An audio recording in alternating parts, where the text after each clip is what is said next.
Have you ever wondered how the smiling critters were able to fully control DOGDAY and manipulate him against us? Leave me. Please, just go! Run!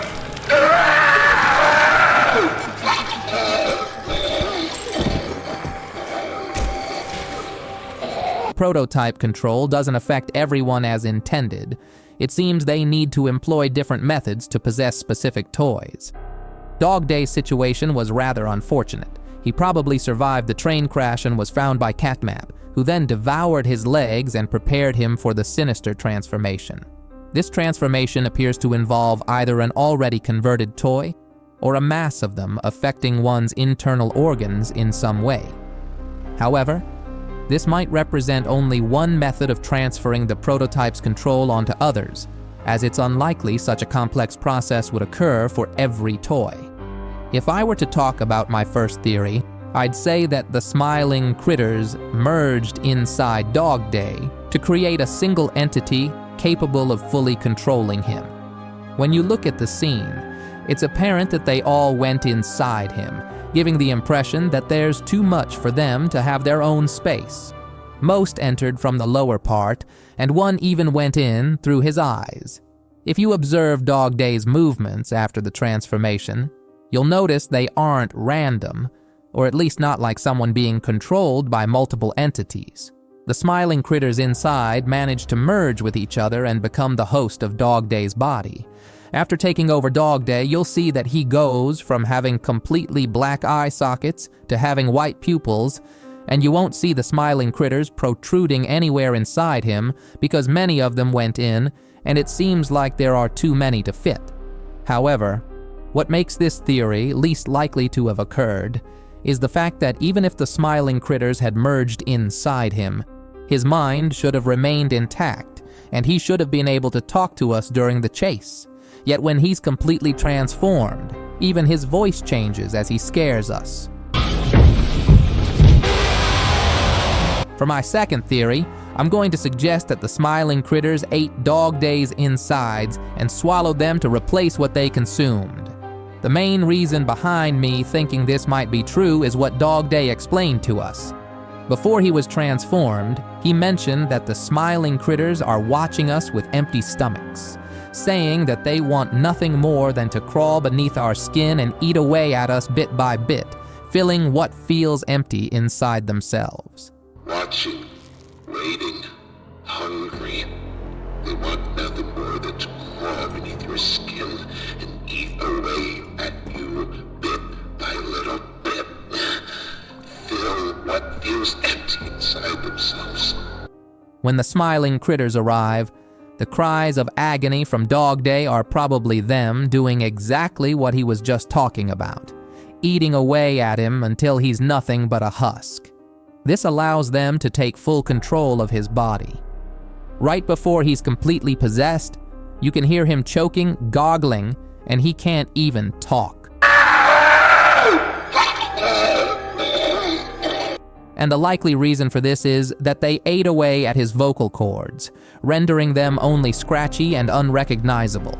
Now, this raises the question of why the smiling critters would want to do this, not only to DOGDAY, but to anyone not under the control of the prototype.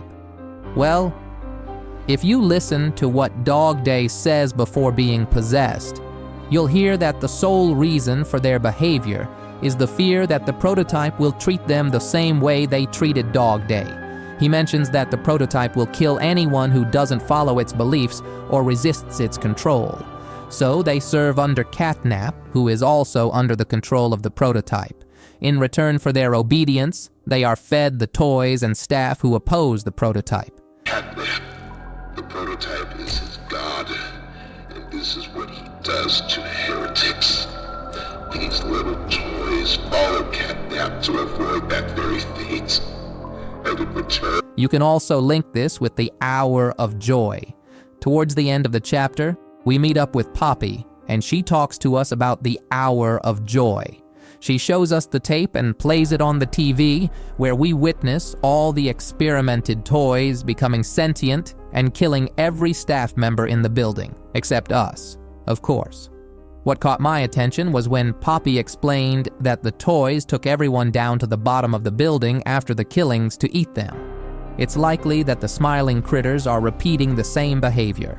For all the toys that underwent experimentation, they felt like something was missing afterward, and the only thing they felt could fill that void was to kill and consume anything that wasn't a toy.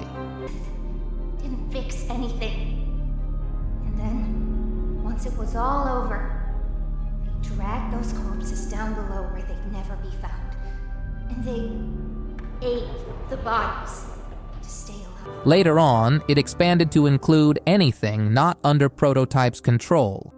Now for my final theory, I believe that the smiling critters overrode DOGDAY's mind with their evil influence, similar to Catnap and the Prototype. When they possessed DOGDAY, they gained complete control over him, leaving no sign of his ability to resist. It seems he wasn't entirely dead during the chase scene, as he could still move, but his actions weren't controlled by his own will. Instead, they were likely manipulated by the smiling critters, shifting his focus solely to pursuing and killing us. This ties back to the Hour of Joy, where Poppy explained that a senseless urge for murder consumed all the toys, including DOGDAY, turning them into mindless killers. I previously mentioned my belief that DOGDAY wasn't entirely deceased during the chase scene. However, right after the scene concludes and we successfully evade DOGDAY using a jump pad, you can hear his screams in the background.